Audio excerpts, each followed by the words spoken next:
नमस्कार, आप सभी को स्वागत है मेरा चैनल स्टोरी हार्मनी।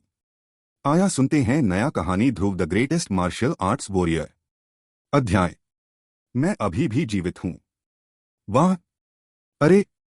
गर्जने वाले शुद्ध वायु उतार चढ़ाव अत्यंत तीव्र थे और उसी ने जमीन और ऊंचे ऊंचे आसमानों को पैदा किया। बमों की अदलाबदली से जो यह जानता है कि कितने बार किसी की गिनती नहीं हो सकती। निश्चय ही युद्ध के अंतिम सेकंड जो सुनसान पहाड़ों में हुए थे। ध्रुव रायजादा केवल चालाकी से चल सकता था। वह मौजूदा स्थिति को समझते हैं। हालांकि ध्रुव केवल 12 वर्ष का था, इसने इस मासूम और सौम्य छोटे लड़के को उस स्थिति से अनभिज्ञ नहीं बनाया जो किसी भी समय उसकी जान ले सकती थी।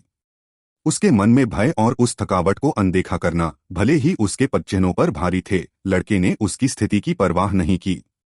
हालांकि बूम! अरे! यह एक बहुत तेज विस्फोट था जो पिछले शुद्ध वायु विस्फोट की तुलना में तेज था। ध्रुव दौड़ रहा था, उसके दिल में अचानक दर्द महसूस हुआ। वह अपने दिल में सोचने के अलावा और कुछ नहीं सोच सकता था। यह भावना क्या है? इतना दुख क्यों? क्या पिताजी और मां उन 3 बुरे राक्षसों के हाथों मर गए थे? ठंड ने ध्रुव की भावनाओं पर पूरी तरह से आक्रमण कर दिया था, जिससे उदासी की एक कमजोर भावना पैदा हुई थी। हालांकि वह इससे बच नहीं पाए। इस बार शुद्ध हवा का विस्फोट इतना शक्तिशाली था कि यह एक मार्शल प्रैक्टिशनर की त्वचा को ऐसा महसूस कराएगा कि यह 1000 चाकू से कटा हुआ था। एक 12 वर्षीय लड़का शायद इतनी शक्तिशाली हवा के विस्फोट का सामना कैसे कर सकता था? इस बार विस्फोट से हुए उतार चढ़ाव ने ध्रुव के छोटे शरीर में पूरी तरह से प्रवेश कर लिया था। युग! अरे! खून की एक भीड़ को नहीं रोका जा सका और केवल 12 वर्षीय लड़के के शरीर से आया। फिर भी यह लड़के की पीड़ा का अंत नहीं है। शुद्ध हवा के उतार चढ़ाव से लड़के को अपने छोटे शरीर को संतुलित करने में भी असमर्थ बना दिया गया। उसे 10 भालों तक फेंक दिया गया। किस्मत लोगों पर दाव लगाती है। ध्रुव अभी भी जीवित रहने और अपने माता पिता का 3 आक्रमणकारी राक्षसों से बदला लेने की आत्मा है। हालांकि जब उन्होंने सही ढंग से उतरने की कोशिश की तो वह सभी देख सकते थे कि घना कोहरा था। ध्रुव को एहसास हुआ कि उसे अथाह कुंड में फेंक दिया गया है। आह! क्या ऐसा ही है? स्वर्ग सचमुच अन्यायपूर्ण है। हम शांति में रहते हैं और अन्य प्राणियों से बैर नहीं रखते। ये तीनों अपराधी कहां से आए? ध्रुव इस तरह मरने के लिए तैयार नहीं था। इससे छोटे लड़के के लिए बड़ी जिज्ञासा पैदा हुई। अरे कभी नहीं! शायद यह मेरी जिंदगी का अंत है। ध्रुव ने इस्तीफा देना शुरू कर दिया, लेकिन फिर उसने अपने दिल में फिर से शाप दिया। 3 शैतान कमीनों, भले ही मैं इस बार मर, मेरा शैतान तुमसे बदला लेना जारी रखेगा, भले ही आप जमीन में एक गहरे गड्ढे में छिप जाएं। ध्रुव ने अपनी आंखें बंद कर लीं, कानों में गूंजती हवा के झोंके का आनंद लिया। वह अपने जीवन के अंत की प्रतीक्षा कर रहा था और शांत होने की कोशिश कर रहा था। जब वह अभी भी अपने जीवन के अंत की कल्पना कर रहा था, ध्रुव का शरीर, जो तेजी से फिसल रहा था, अचानक हिंसक रूप से हिल गया। बक! इस झटके से लड़के की कई पसलियां टूट गईं और कोमल मांस पर चोट लग गई। ध्रुव ने कराहते हुए कहा, आ। कुछ पलों के बाद लड़के के दिमाग में चेतना लौट आई और दर्द और भी बढ़ गया। ध्रुव का शरीर कांप उठा, लेकिन उसने अपने दांत पीस लिए और जमकर संघर्ष किया। जब ध्रुव ने अपनी आंखें खोलीं तो चांद की चमकीली रोशनी उसकी काली आंखों में घुस गई। क्या मैं मर गया हूं? लेकिन उसने धीरे धीरे अपनी मुट्ठियां भींचने के बाद अपने पिछले विचारों को बदलते हुए अपना सिर हिलाया। मेरे मरने का कोई रास्ता नहीं है। मेरे शरीर की त्वचा अभी भी नरम और पारदर्शी नहीं लगती। ध्रुव के दिल में उम्मीद की एक किरण उभरी। भविष्य में बदला लेने के अवसर अभी भी मिलेंगे। ध्रुव आगे कुछ सोच नहीं सका। दर्द ने उसे फिर से जकड़ लिया। हालांकि वह शांत होने की कोशिश करता रहा। चेहरा पीला और शरीर कांप रहा था। ध्रुव ने नियमित रूप से सांस छोड़ने की कोशिश की, इससे दर्द थोड़ा कम हुआ और कम हुआ। हाँ। एक लंबी सांस के बाद ध्रुव ने आसपास के क्षेत्र को देखा। यह बहुत खड़ी चट्टान है। ऊपर या नीचे नहीं जा सकते। इस बीच जहां ध्रुव लेटा था, वहां चट्टान के किनारे दूसरे पेड़ों से बेलें और छोटी छोटी जड़ें निकली हुई थीं, जो एक प्राकृतिक जाल की तरह थीं। ध्रुव कुछ देर के लिए शांत हो गया। बेहतर महसूस करने के बाद उसने क्रॉसलेग करके बैठने और अपनी सांस पर नियंत्रण पाने की बहुत कोशिश की। हालांकि यह छोटा लड़का मार्शल दुनिया में विभिन्न संघर्षों में शामिल नहीं था। ध्रुव को उसके माता पिता ने आंतरिक शक्ति और मांसपेशियों की ताकत विकसित करने के लिए सांस लेने की तकनीक की मूल बातें अच्छी तरह से सिखाई थीं। ध्रुव को अपने पिता की बात याद आ गई, अगर शिकार करते समय तुम घायल हो जाओ तो क्रॉसलेग करके बैठने की कोशिश करो और फिर गहरी सांस लो। 10 बार तक सांस लें और इस हवा को अपने पेट के नीचे तब तक दबाएं जब तक कि यह थोड़ा गर्म महसूस न हो।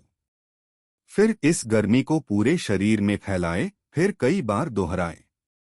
यह एक बुनियादी तरीका है जिससे जंगल में जंगली जानवरों का शिकार करने या घर के पीछे खेती करने के बाद थकान से उबरना आसान हो जाता है।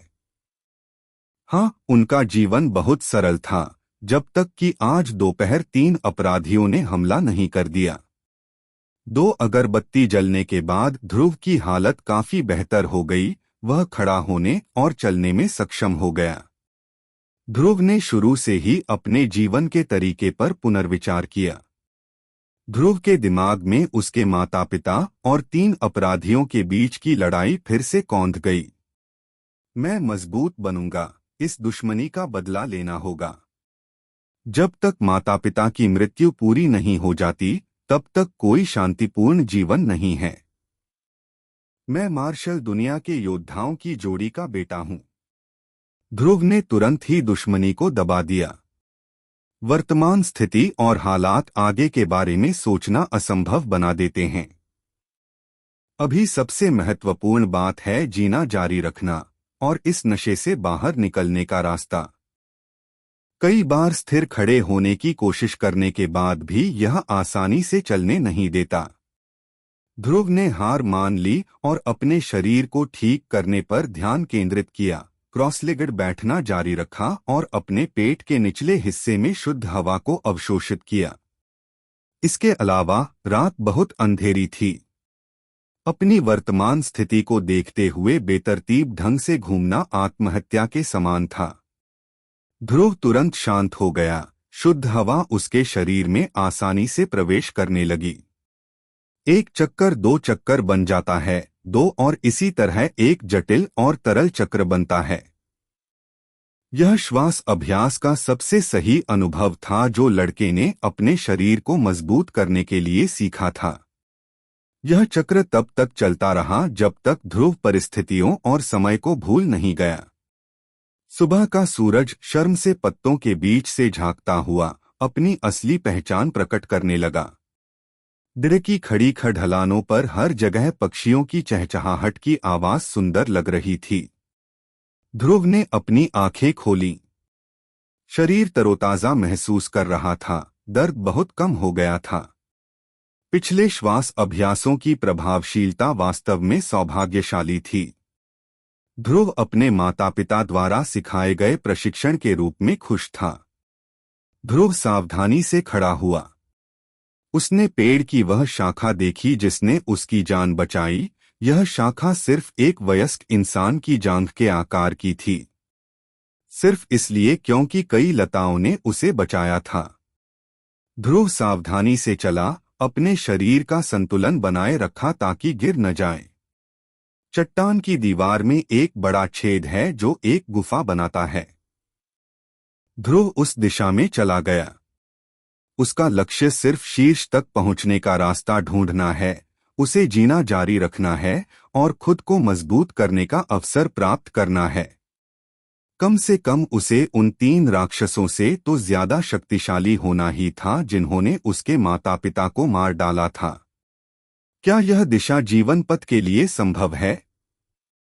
क्या लड़का इस स्थिति से बच सकता है? हाय, क्या आपको अद्भुत वीडियो, मजेदार सामग्री और उत्साह की अपनी दैनिक खुराक पसंद है? खैर, क्या हमारे पास आपके लिए एक प्रस्ताव है। अभी कार्य करें और अंतहीन मनोरंजन को अनलॉक करने के लिए उस सदस्यता बटन को दबाएं। लेकिन रुकिए, और भी बहुत कुछ है। सदस्यता लें और शानदार ऑडियो कहानी बिल्कुल मुफ्त सुनें।